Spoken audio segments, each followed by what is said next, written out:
नमस्कार, मैं हूँ अर्चना यादव और अभी हम लोग हैं मऊ में। मऊ का घोसी लोकसभा चुनाव का आज आखिरी दिन है, जो प्रचार आज खत्म हो जाएगा। आज अखिलेश यादव आने वाले हैं और हमारे साथ में है सपा के प्रत्याशी राजीव राय। सबसे पहले अपने चैनल में स्वागत करते हैं आपका। सवाल मेरा यही है कि आप राय हैं और अखिलेश यादव पीडीए लेकर चलते हैं, इस पर आपको क्या कहना है? मैं समाजवादी हूँ। आप राय हैं, आप यादव हैं, आप मुसलमान। पीडीए में बात करनी है। नहीं तो पीडीए में अखिलेश यादव जी ने पीडीए में क्या है? पिछड़ा, दलित, अल्पसंख्यक। मैं आप अगर गलत स्टेटमेंट देंगे तो पहले करेक्ट करूँगा कि जो आप बोलेंगे मैं बोलता जाऊँगा। आदरणीय अखिलेश यादव जी ने, राष्ट्रीय अध्यक्ष जी ने कई बार बोला है, ए का मतलब अगड़ा, ए का मतलब आदिवासी, ए का मतलब आधी आबादी, ए का मतलब अल्पसंख्यक। तो ये कॉन्सेप्ट लाना कि आप राय हैं और पीडीए का मामला है, तो ये इसको मैं एक्सेप्ट नहीं करता हूँ। समाजवादी जो सबके लिए काम आए, सबके लिए करें। जिन बच्चों को मैं कोरोना काल में जब भारत सरकार और मंत्री हाथ उठा दिए थे, विदेश में चुंगल में फंसे थे अपराधियों को लेकर आए, उसमें से कितने राय हैं? जिन बच्चियों को गोद लेकर पढ़ा रहा हूँ, उसमें से कितने राय हैं? अस्पताल के डॉक्टर सत्यानंद के यहाँ जाकर रिकॉर्ड देखे, जिनका इलाज कराता हूँ लगातार, उसमें से कितने राय हैं? जिन बच्चों को, जो बच्चा अफ्रीका में मर गया था, वो उसकी बॉडी लेकर आया, वो राय तो नहीं था, राजभर था। जो बच्चा मौत के मुंह में था, डॉक्टरों ने मृत्यु घोषित कर दिया था, उसको जिंदा करवाया। जिंदा तो ऊपर वाला करवाता है, मैंने आखिरी सांस। कितने राय हैं? तो इस तरह के पत्रकारों से उम्मीद नहीं है। आप नहीं, सवाल तो नॉर्मली लोग यही करते हैं, उसको छोड़ दिया जाए। अभी आप जो है कि ऐसा मत बनिए, मैं टीचर हूँ। भीड़ का ऐसा बनोगे तो भीड़ का पहचान खो जाएगी। नॉर्मल लोग करते हैं तो नॉर्मल ही रह जाते हैं।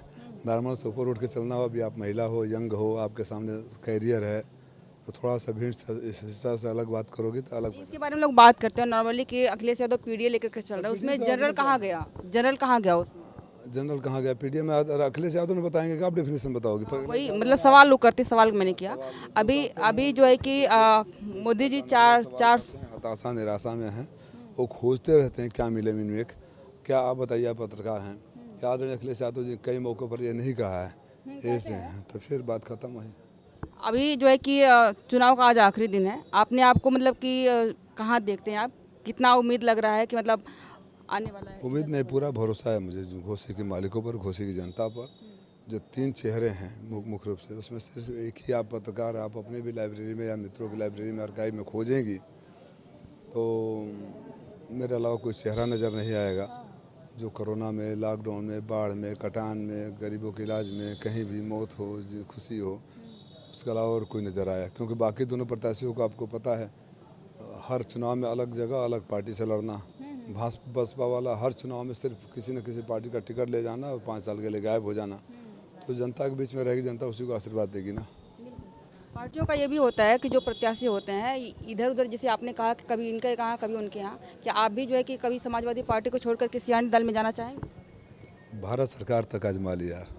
जहाँ बैठी हुए यहाँ इनकम टैक्स छापे, मेरे घर पे छापे, मेरे विद्यालयों में छापे, मेरे स्टाफ के घर में छापे। भारत सरकार तक ने तोड़ने की मैंने कोशिश की। कितनी अग्नि परीक्षा लोगे आप लोग?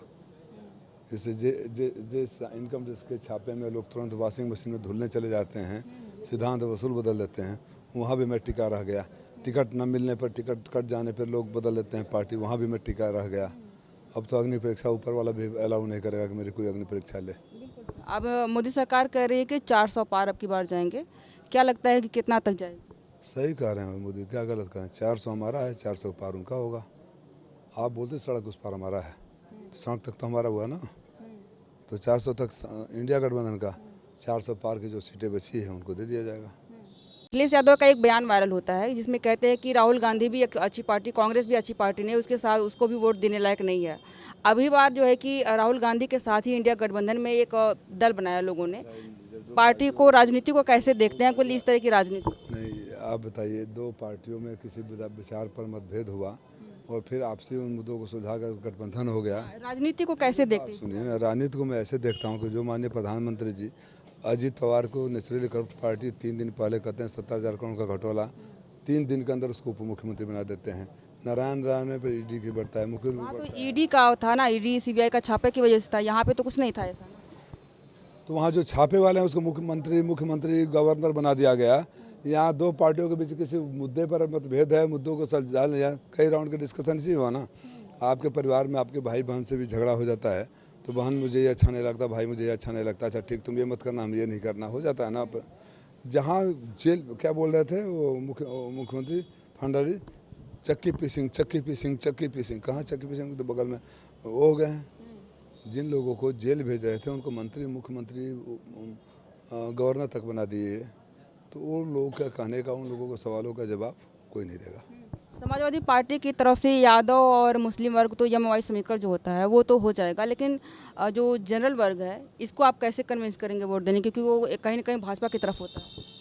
माँ बहन की गाली सुनकर तो नहीं होता है, जूते खाने की बात सुनकर तो नहीं होता है, बहन बेटियों को पैसे के लिए भी उस भेजने की बात कहकर सुनकर तो नहीं होता है। कोई नहीं होगा, कोई नहीं होगा। अगर आप कोई मुझे अगर आप लोग कहें कि भूमिहार अपनी बेटी बहन को भेज दो, 1 करोड़ रुपया मैं दे दूंगा, तो मैं आपके साथ नहीं रहूँगा। सम्मान से बड़ा नहीं होता है। अब उस बात का जनता खोज रही है, उनको पैर पकड़ रहे हैं। कभी बब्बू जोगी जी के पैरों पर जोगी जी को क्या कहते थे भाजपा वाले, जो भाजपा में जाते हैं जूता पालिश करते हैं, तो देखा ना मंचों पर, कभी कान पकड़ के उठक बैठक कर रहे हैं। कर्म ही ऐसे हैं। जब कर्म ही ऐसे हो तो नेता ऊपर के भले किसी वजह से समझौता कर लें, जनता तो नहीं करेगी अपने आत्मसम्मान के साथ समझौता।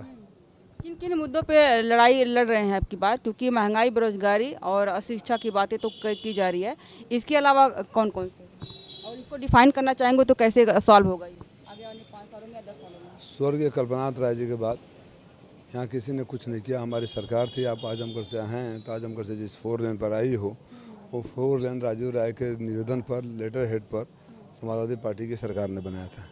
जहाँ आप बैठ रही हो, यहाँ अंडरग्राउंड केबलिंग अगर किसी ने कराया तो हमने कराया। हमारे यहाँ के बिजली मंत्री देख रहे हैं ना, पसीने से तरबतर रहे, जनरेटर चल रहा है, रात भर आप भी नहीं सोई होगी। जो महिला अस्पताल हैं, आप महिला हो, गिनाने लगूँ तो दिन कम है, यहाँ हम लोगों ने बनवाया है। प्राइमरी 5 विधानसभा में प्राइमरी हेल्थ सेंटर हमने बनवाया है। सारे विद्युत उपकेंद्रों का अपग्रेडेशन हम लोगों ने करवाया था। यहाँ कोई एक बिल्डिंग, इमारत, कोई एक ऐसे सुविधाजनक चीज़ बता दो जो सपा सरकार के बाद भाजपा सरकार ने बनाया होगा। 7 साल का उत्तर प्रदेश, 10 साल का केंद्र, तो असीम संभावनाएं, जिधर छुओ उधर ही दर्द है। जख्म इतने हैं कि हर जगह दर्द रिश्ता है। हर जख्मों पर मरहम लगाने के लिए मेरी प्राथमिकता यहाँ होगी बेरोजगारों को नौकरी और रोज़गार उपलब्ध कराना।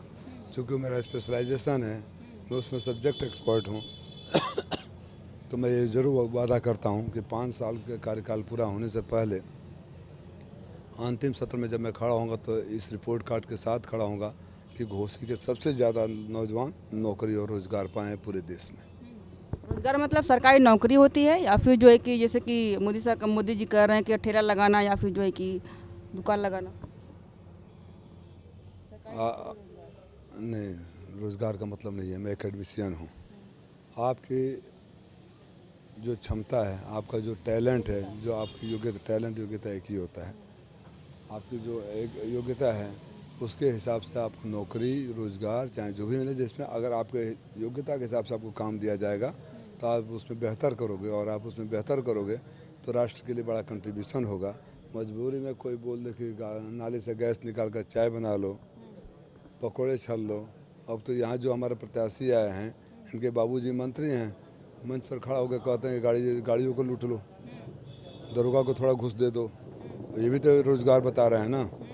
ये तो इससे आसान रोज़गार तो कुछ हो ही नहीं सकता। घोसी के लोग बताएंगे कि उनको सम्मान चाहिए, छिनैती डकैती का प्रेरणा नहीं चाहिए। आखिरी सवाल मेरा है कि आज अखिलेश यादव आ रहे हैं, क्या क्या मतलब कि यहाँ के जनता को देने वाले हैं उपहार के रूप में, या फिर 5 सालों? अखिलेश यादव जी ने ही दिया है। यहाँ जब मैं आखिरी दिन, मेरे 14 के चुनाव के में आखिरी दिन आए थे, तब भी उन्होंने जो वादे करके तो उसको भी हमने निभा दिया। जितनी सड़कें चिड़ियाकोट से लेकर मधुबन तक, शहीद मार्ग, दोहरी मधुबन घाट, संपर्क मार्ग जितनी है, रानीपुर, चिड़ियाकोट, सब आदरणीय अखिलेश यादव जी का दिया हुआ है। एक सवाल मेरा और बनता है कि पूर्व की तरफ का या पश्चिम की तरफ नोएडा की तरफ या बीच में लखनऊ की तरफ का है, लेकिन ये जो पूर्वांचल के एरिया है ये कोई इंडस्ट्रियल हब नहीं बन पाया, जबकि ये समाजवादियों का, पूर्वांचल का है तो समाजवादियों का गढ़ ही रहा है। इसको अगर सरकार दूर करना चाहे तो कैसे? नहीं, उसके लिए रोजगार के लिए दिल्ली, मुंबई या फिर उधर जाना? सही बात है, लेकिन उसके लिए मैं करूँगा काम। उसके लिए एक रिसर्च की ज़रूरत है। ये नेताओं के भाषण की या चुनावी वादे की ज़रूरत नहीं है। उसके लिए देखो क्या होता है, वो इंडस्ट्री वहीं सर्वाइव करेगी कहीं भी जहाँ के रॉ मटेरियल भी आसपास से मिले और सेल भी वहीं हो जाए। अगर आप कोई प्रोडक्शन हाउस यहाँ खोलते हो जिसका बहुत दूर से रॉ मटेरियल लाना पड़ता है, प्रोडक्ट तैयार करो और फिर बेचने के लिए भी दूर तक जाना पड़ता है, तो जितना प्रोडक्ट का कास्ट है उससे ज़्यादा लॉजिस्टिक हो जाता है। मेरे दिमाग में ब्लूप्रिंट है, यहाँ क्लस्टर बनाऊंगा जिनकी खपत पूर्वांचल में ही हो जाए और ज़रूरत भी यहीं से पूरी हो जाए। वो काम मैं करूँगा, उसमें मैं सब्जेक्ट एक्सपर्ट हूँ, करूँगा मैं। मतलब एक पूर्वांचल भी अब इंडस्ट्रियल हब बनने के लिए तैयार है आने वाले दिनों में। करूँगा, करके दिखाऊँगा, मौका तो मिले। आजमगढ़ के लिए बात कर लें तो अभी हम आजमगढ़ से हैं। आजमगढ़ के लिए बात कर ले कि निरहू एक तरफ है और कह रहे हैं कि फिल्म सिटी बनाने का, इसको भी इंडस्ट्रियल हब बनाएंगे। इंटरनेशनल एयरपोर्ट भी बन रहा है वहाँ पर निरहू की वजह से, तैयारी कर रहे हैं। क्या लगता है कि इसका असर पड़ेगा? जो मोदी जी जहाज़ शुरू करके गए थे उसका क्या हाल है? बोल रही है तीसरे चौथे। मोदी जी जहाज़ शुरू कर गए उसका क्या हाल है और किराया कितना है, कितना फ़ायदा होता है? उन्हीं रहू के लिए एयरपोर्ट बना होगा और नो डाउट फिल्म सिटी बन गया क्या? अभी तो बन नहीं रहा, नाम ही हुआ है। तो ये 15 लाख मिल गया क्या? 2 करोड़ रोजगार मिल गया क्या?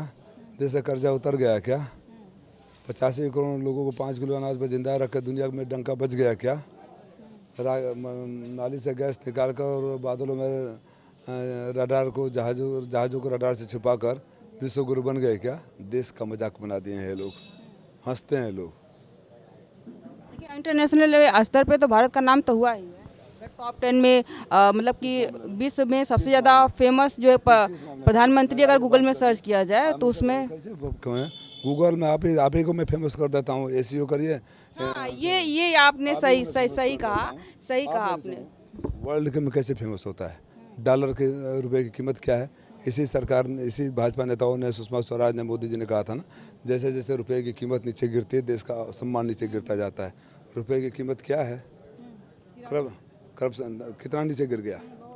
तो सम्मान तो नीचे गिरा ना, तो विश्व गुरु कैसे बन गया? करप्शन इंडेक्स में देश की स्थिति कहाँ चली गई? हंगर इंडेक्स में कहाँ चली गई? आप प्रेस से हो, फ्रीडम ऑफ प्रेस में कहाँ चली गई? तो सारे इंटरनेशनल पैरामीटर पर नीचे चल रहा है। खाली मोदी जी का डंका बज रहा है। आपके परिवार में 5 लोग हैं, 3 लोग भीख के अनाज पर, दान के अनाज पर जिंदा हो, तो आपके परिवार का डंका बजेगा? 85 करोड़ लोग जहाँ 5 किलो अनाज पर जिंदा हो, लोगों को नौकरी रोजगार नहीं मिलती हो, उस देश का डंका बज रहा है। ये केवल व्हाट्सएप यूनिवर्सिटी का ज्ञान वाले ही इसको स्वीकार रहेंगे, वो भी अब नहीं चल रहा है। डंका बज रहा है, डंका बज रहा है। भाजपा के सारे नेता कहते हैं रूस और यूक्रेन की लड़ाई रुकवा दिया। अब विदेश मंत्रालय का प्रवक्ता अगर कहता है कि ऐसा कोई बात नहीं है। फर्जी लोग हैं, फर्जी लोगों का फर्जीवाड़ा जनता जान गई है। बहुत बहुत धन्यवाद बात करने के लिए हमसे। तो यहाँ पे हमारे साथ में राजीव राय जी थे जिनसे हमने बातें करी है और घोसी के चुनाव को लेकर के, घोसी के प्रत्याशी हैं समाजवादी पार्टी से। इनकी जो बातें हमने करी है उनसे आपको क्या कहना है? अगर आपके विचार कुछ है हो तो आप लोग कमेंट करके जरूर बताइएगा। अभी के लिए इतना ही, बहुत बहुत धन्यवाद।